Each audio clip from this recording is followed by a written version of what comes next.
Good afternoon, Colette. Good to see you. Good afternoon, Sheldon. Good to see you too. All right. As always. Yes, a lot going on these days.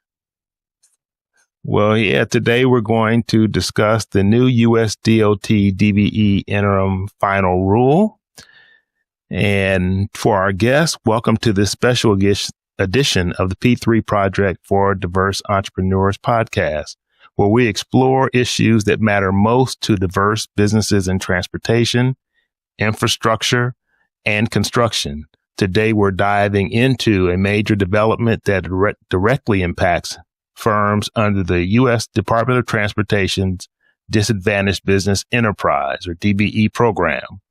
On October 3rd, 2025, U.S. DOT released a new interim final rule that brings the most significant regulatory updates to the DBE program in more than a decade.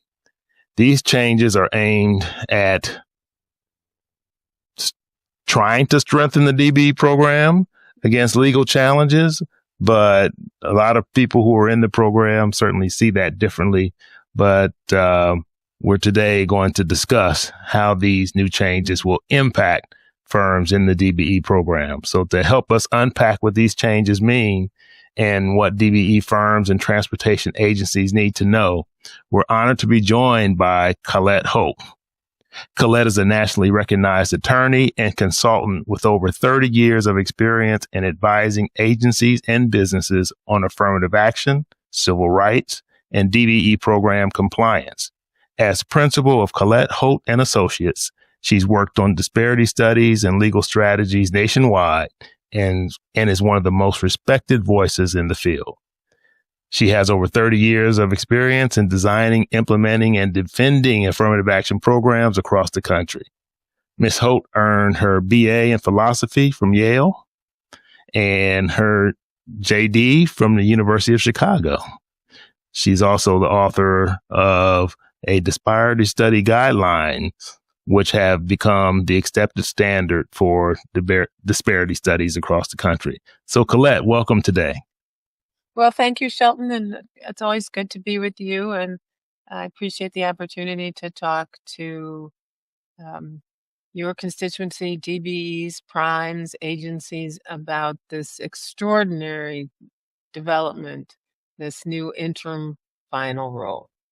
Absolutely. So let's start with, just from your perspective, an overview of this rule, and just give us the good, the bad, and the ugly, as Clint Eastwood, for all of us of a certain age. Yes, of a certain age. The good and bad and ugly of this new rule. And the ugly? Yeah. Well, I'd start by saying I don't think there's any good. And I think that the idea that this is somehow designed to strengthen the program, I think is just sort of objectively false. So this rule makes some very important changes to the DBE program, starting and sometimes from an overarching question, which is the rule writes discrimination out of the program.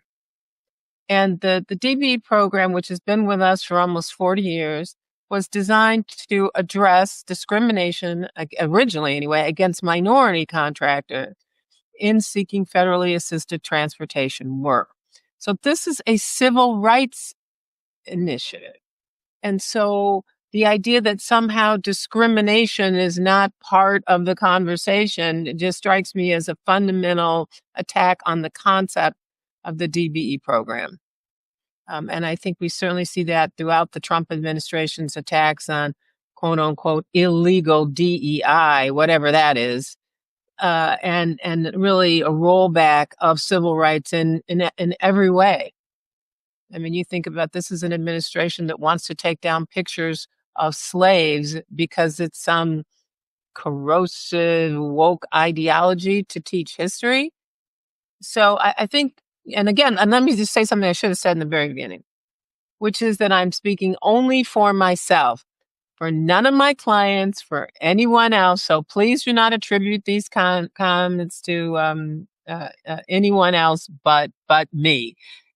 But they are informed by, you're very nice to say 30 years. It's actually 35 years now of working on these programs and having successfully defended them around the country for a couple of decades. So what I think we have now in this new final rule is, I say, is really a rejection of the concept of discrimination.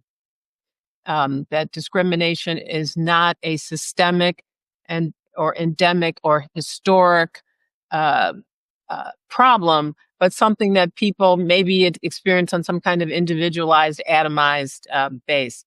And I think where they're looking primarily for support for this is the Supreme Court's decision from a couple of years ago in the Students for Fair Admission versus University of North Carolina, and I know you're in North Carolina, and Harvard, where the court rolled back what we certainly thought was at least 25 years worth of case law supporting the ability of universities to have undergraduate admissions programs. And they've now taken that framework and have applied it all over the place. So the major changes start with redefining, as I say, what the program is about. And from that flows redefining what a DBE is. They point to various things, and we can go into that in some depth in a second if you want, as their basis for deciding that in the DOT's and the Department of Justice's, DOJ's views, that the DBE program, as it's currently structured with presumptions that racial and ethnic minorities and white women are socially and economically disadvantaged, is gone. That somehow the courts have ruled that that's unconstitutional. That is a huge stretch from really what the state of the law is. And so they have redefined DBEs now to be those firms that are going to get through this reevaluation process where applicants now have to submit an individual narrative of social and economic disadvantage. But without regard or reliance, they use different phrasings throughout the regs and the preamble, so without some type of reference to race or gender. And how anybody's supposed to do this is, I think, anyone's guess. Disadvantage is a relational concept. You're disadvantaged vis-a-vis somebody else. It's not just some steady state out here. So the idea that you're supposed to prove that you are disadvantaged compared to similarly situated individuals is now the test. And so some of this comes from a case from a couple years ago that was a challenge to the Small Business Administration's 8A program, the Ultimate Services case. And there the court held that the presumptions of social and economic disadvantage that are in the Small Business Act, which covers racial and ethnic minorities, was too broad, too scattershot. Why aren't Chechens and people not covered by a program designed to address the continuing effects of chattel slavery in this country? But that was just somehow illegitimate.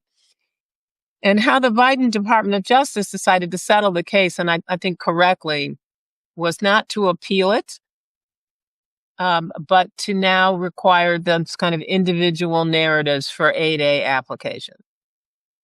And that has worked out sort of okay. I don't know that I'd call it well, but okay. Most of the people that were certified as 8A firms did fill out the narrative, reapply, or resubmit it, I guess I said. And they were approved. So they got through this new door. But two things are very different about this DBE rule. First one is that the criteria are different. It's not how you've been discriminated against now. Now it's a sort of amorphous disadvantage compared to somebody else or whatever. And then the second thing that's very different is that it's now the Trump administration. And the idea that somehow they're going to approve 80 or 90% of these firms just sailing through in a couple of weeks, that just strikes me as frankly wishful thinking. And so Those are the two major changes. Now, the corollary of that, or the result of that, is that no DBE goals can be placed on any contracts until this reevaluation process is completed. And the way it's defined in the rule, that means going through every single certified DBE in each state's Unified Certification Program directory. For some UCPs, this is thousands of firms. Some of the smaller states, may only have a few hundred, but California, Texas, New York, even Illinois, Maryland, I mean, we're talking tens of thousands of DBEs. Now, the regs says that they think it's approximately 41,000. The number I've always gotten from DOT was closer to 50,000. But whatever it is, it's thousands and thousands. So the idea that somehow we're going to get all this done quickly and then DBE goals will be back, again, as I say, I think is frankly just wishful thinking. So until this process is complete, no DBE goals can be set on any new solicitations, and no DBE commitments or requirements can be enforced on contracts that are already awarded or in performance. So essentially, the DBE program is frozen. And so I think from the standpoint of DBE, and I know that's one thing that you and I said we wanted to talk about, is what's the impact on individual DBEs? Well, if you are certified DBE, you essentially are no longer certified. And one of the very interesting things about this rule is that it specifically says that the appeals process and standards that have been in the DBE reg since 1999 don't apply now. So one question that I want to raise as a lawyer is, does that meet basic due process requirements? Can you just decertify tens of thousands of people because you have a new rule with no process to challenge your own recertification or lack thereof? So let's say Shelton's construction company goes through this process, and what if North Carolina DOT or whoever your certifier is says, we don't think you qualify? What's the appeal for that?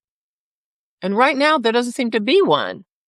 So I think that is a major legal weakness in the rule. So from an individual DBE standpoint, you are now going to have to fill out this narrative and wait for your certifier to say yay or nay. And as I said, I don't know what happens if they say nay. Is there a way to challenge that? But certainly until then, and this whole process gets through, there will be no ability for the agency to enforce the DBE requirements. Now, how does that impact existing contracts?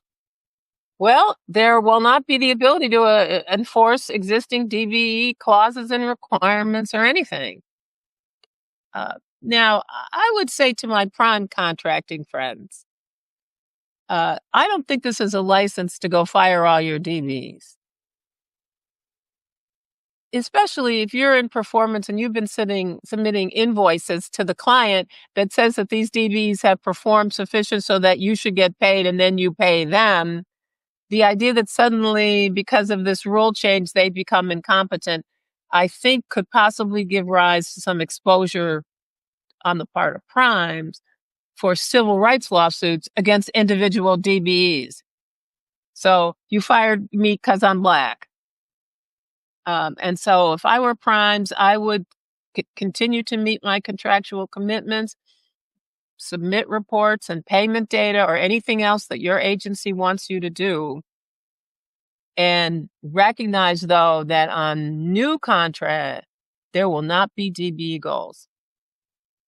And we'll see what happens with that. Yeah. I mean, I think a lot of primes really do support these programs, and they recognize the economic imperative that you are not going to be able to manage as the economy moves forward unless you are willing to look at all the potential talent out there. especially in the construction industry, where there's not enough capacity, period.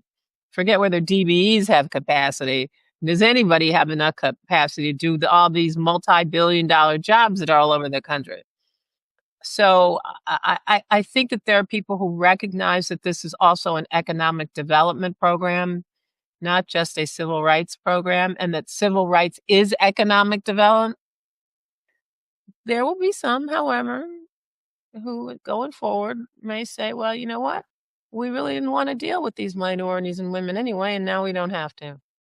Understood. So if I'm a DBE firm, which I am, but let's say I'm in the construction trade, but how should I know each state is rolling out. I saw a letter yesterday where VDOT, sent to its certified firms about their next steps, which really, in a nutshell, mention what you said, that they won't be setting DBE goals on projects, and they will be requiring a narrative from each firm. But again, waiting for what the guidance and how that process will work. But what would you recommend that DBEs do while all this gets sorted out?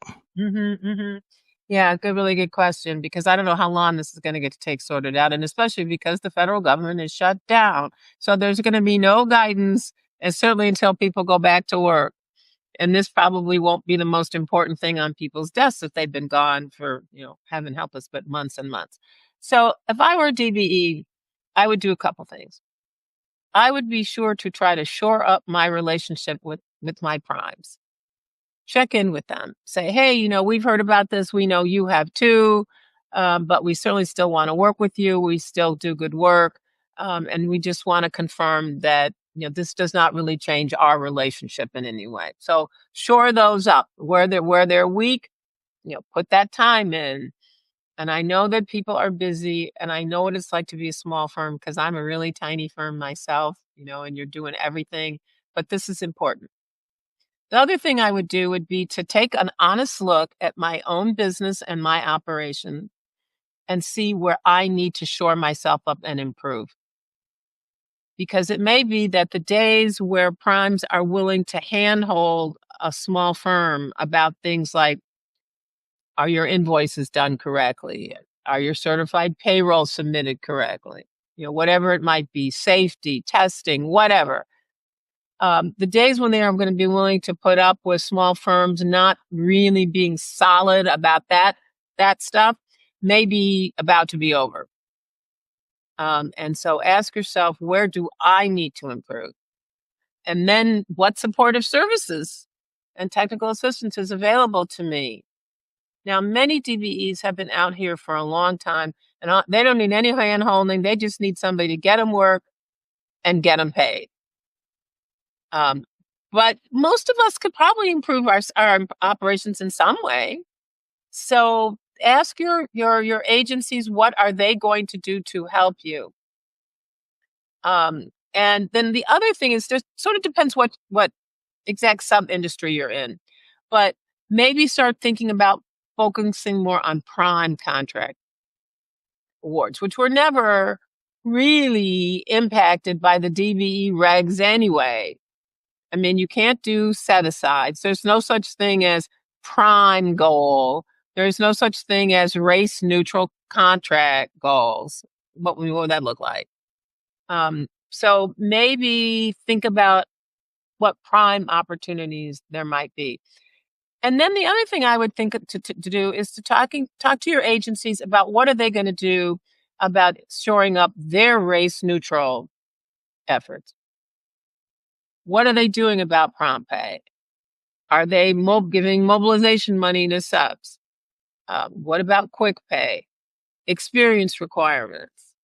Insurance? All those things that we always put as a laundry list in disparity studies that everybody needs to do, and everybody nods at me every time they go, and then half the time they don't really do it. So this is the moment where agencies are going to have to look at their own behaviors and say, what can we do to ensure non-discrimination and equal opportunity on our contracts? Because Title VI is still the law. Title VI of the Civil Rights Act 1964 Civil Rights Act is still the law. And you have an affirmative duty to ensure that discrimination is not operating in your agency. So agencies, what are you going to do now? Sheldon, I think you probably heard me say this, which is that, for all these years, in some ways, we've operated these programs on the cheap and the lazy. And by we, I mean the agencies, the government agencies. Because we've looked at prime contractors and we've told them, you do something.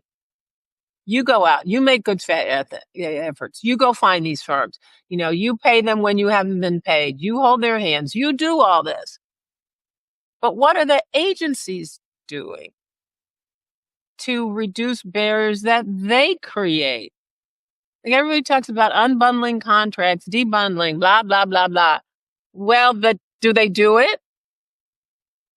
Are they phasing maintenance contracts? And what about all these small sub-recipients? I am on a personal mission about airports because there are hundreds and hundreds and hundreds of airports in this country that are small, but they still get FAA money, but they have no DB participation. All their programs have been race neutral forever, and they don't do anything. But these could be training grounds, entry points for DBEs and small firms to go off and do projects at the bigger airports. So paving a runway to FAA standards is paving a runway to FAA standards. Once you've done it at a small general aviation airport, then maybe you can move to a small hub, then a medium hub, then maybe now you're ready to do work at Charlotte, airport. And I think that's true about a lot of the subrecipients too. These county road jobs, people could start there if we would put some focus on it. Absolutely. So 2 questions that popped up while you were speaking. Number one, we were talking a lot as we waited for something to happen with the court case in Kentucky about SBE programs and, thinking that this might be a death knell to the DB program. So how do we, transition, pivot to the SBE type of framework? Well, does this move from USDOT take that discussion off the table? Are firms going to pursue SBE efforts as diligently, or they're just going to try to then fit inside this new regulation and keep going with that? So that's my first question, and I'm going to tack my second on because... Wait, hold on a second, because I'm old now and I can't remember okay, go with that one. I'll come back. I did jot it down, so I come back. Okay, good. And this is a really, really, really important question.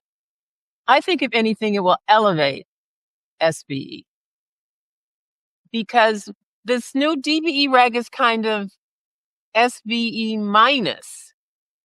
You still have to meet the size restriction. You still have to meet the personal net worth test. And now you've got this other thing that you got to go prove, and we don't know what it is.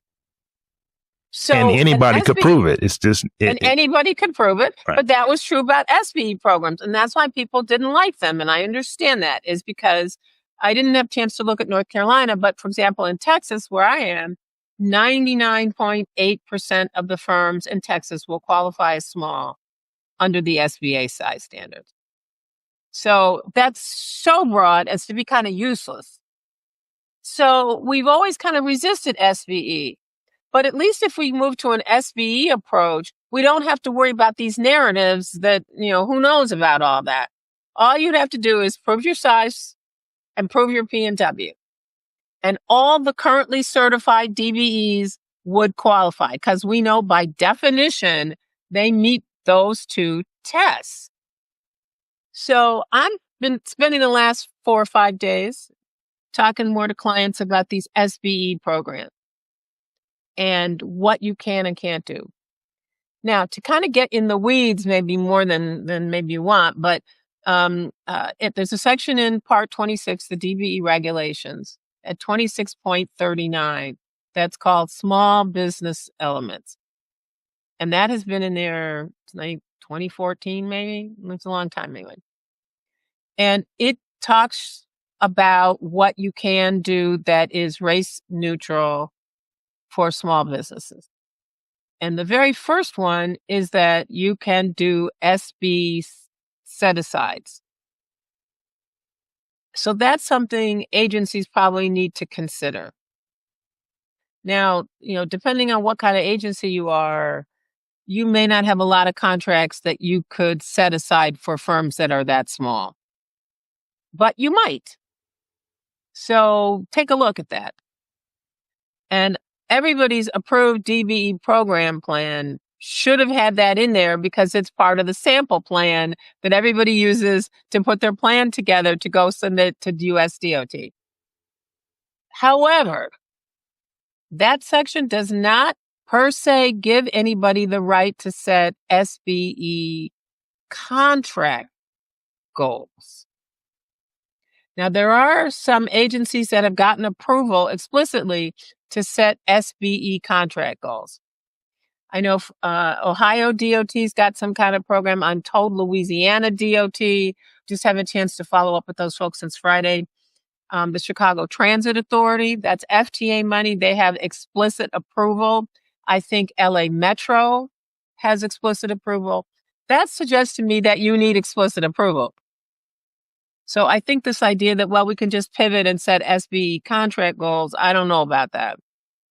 But I definitely think it is a way to go because all your DBEs will be eligible. Other folks will be eligible too. But that might be an alternative, at least while we're waiting for this whole new process to unfold. But again, you will have to go back to USDOT to get approval. And given that there's nobody to answer the phone right now, I don't know how long that might last. Yeah. So my second question for agency folks, for folks who are working in transportation agencies that are navigating this new regulation, certainly I'm sure the lawyers and the executive leadership is in the room. And sometimes your voice gets drowned out with the legal folks. But that said, if I'm an agency folk, what should I be advocating for? What should be, my approach? What should they be doing if you're going to be the boots on the ground when this thing rolls out? Mm-hmm. Well, I think a couple things. I think one, try to calm people down because there's just mass panic, which I understand. I think wait a little bit and see how things fold out. Now I'll come back to what I expect to be some challenges to this new rule. But definitely ask yourselves, what can we do on the supportive services, technical assistance side? Can we put some resources there that we hadn't otherwise planned to? Ask your firms what would help them. We talk a lot about DBEs. I don't think we talk enough with them. What do they actually need? I have my own ideas about it, but what do I know? So ask people. The other thing is to start thinking about this SBE approach if you have not, and how you might want to handle that from a certification standpoint with your UCP, Unified Certification Program. Sorry for folks. This is the alphabet soup land. There's just nothing but acronyms about everything. So I would definitely be focused on those two things. And then if you are a member of the UCP, you're going to have to start working together to try to figure this out. One of the things that worries me about some of the UCPs just jumping out there is what happens if we get very inconsistent processes across states. That is an open invitation to USDOT to come in and audit and hold up your money. And some people probably saw where the Trump administration is withholding is in like $18 billion from New York's MTA. And last week they announced they're withholding $2.1 billion from the Chicago Transit Authority. And those are contracts in progress. I just have to say about New York MTA, they have been talking about that 2nd Avenue subway line since I was in college. And finally going to get it built. Well, that's in performance. Are we just going to stop?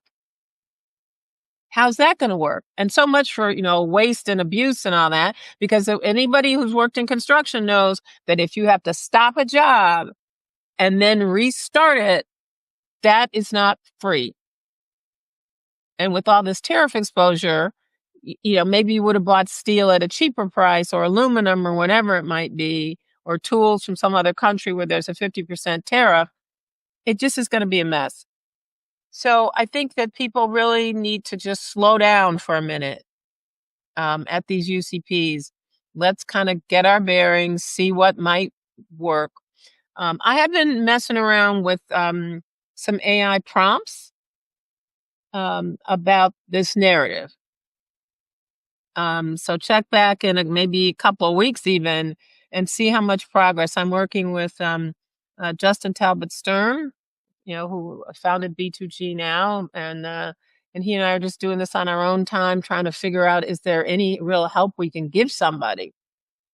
How to write these. You're a busy business owner. Maybe the last time you wrote an essay was college, and that was 25 years ago. And you're supposed to sit some guy down now, and he's supposed to write a narrative, or she's supposed to explain about specific identified instances of disadvantage that are untethered from race or gender. I don't know. I don't think anyone does. Colette, I certainly, we're coming to the end of our time, but as we wind down, I ask any final thoughts, comments for anyone that may hear this podcast that would give us encouragement and hope as we move forward during this time, during these crazy times, of DBE and MWE programs. And that's been true for a few years, because I've certainly been saying this was coming. And so I can't say I'm surprised. But I do think people should be aware that there may well be lawsuits that are going to be filed. I know that there is discussion out there, both from the DBEs that have intervened in this Mid-America case in Kentucky, because if this new rule goes through, their case is moot. There'll be nothing to intervene in. Presumably the parties, the other parties, DOT and the plaintiffs, will go in and voluntarily dismiss the case. Now there's nothing left to intervene in. So this is a real end run around the judge, which he may not appreciate. I clerk for Federal Court of Appeals judge, and they can be kind of cranky when they think that people are not listening or trying to go around them. So that's one possibility. Another possibility might be a temporary restraining order from a lawsuit filed by recipients. There is, I think, a good argument that this interim final rule does not meet the requirements of the Administrative Procedure Act. Now, that's some, real lawyer technical stuff, but I'm not sure that the good cause exception that allows them to skip the entire public rulemaking process applies here. Not an emergency, not impractical. They've just decided that they don't like this program, and that's the emergency. So I think that there may be some lawsuits coming. The due process point that I raised earlier is one that DBEs could raise. We're going to get decertified and we have no rights to appeal that. How's that work? So I think that there may be some at least temporary relief that the courts might give.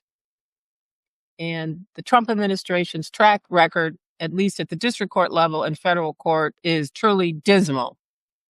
So who knows? But the attack on affirmative action has been coming since Ronald Reagan. I know this feels new, especially to the young ones, but it is not. And the Project 2025 document was very clear about where they were all going with this. And the Supreme Court has made it very clear that they are impatient, maybe that's a good word, with the continued discussion about race. We're done with all that. That's in some ways how I read the fair admissions case. Because if the University of North Carolina, an institution in a slave state, a Confederate state, can't do anything to ensure that the descendants of the slaves whose unpaid labor helped to build that institution have any shot at getting in, that's not a good start, people. But you never know. So we'll see. So watch for that in the next week, I would say, to 10 days. I'm having conversations with lawyers across the country about this very question about what can be filed. Great. Thank you, Colette. Well, certainly, I know you're going on vacation or heading out of town. So thank you for taking time today. I want to stay married. And, so I we're going on this trip. I don't care what else says. Yeah. And this is a big apple to drop right before you got on the plane. But anyway. Well, I think the timing of it is not coincidental that it dropped on the day of the shutdown. Yeah, absolutely. Well, thank you so much for your time and for visiting the P3 Project podcast. Let me know if you want me to come back in a few weeks or whatever when there's some real developments. Yes, I'd be happy to do that. I know you've got a national reach. Thank you for all you've done with American DBE Magazine all these years. Thank you. If you are not a subscriber, subscribe. Thank you for that. Put ads in there. Absolutely. Yes. Shelton going. All right. Thank you, Colette. And then enjoy your vacation. And all right. Thanks, everybody. Talk to you soon. Bye.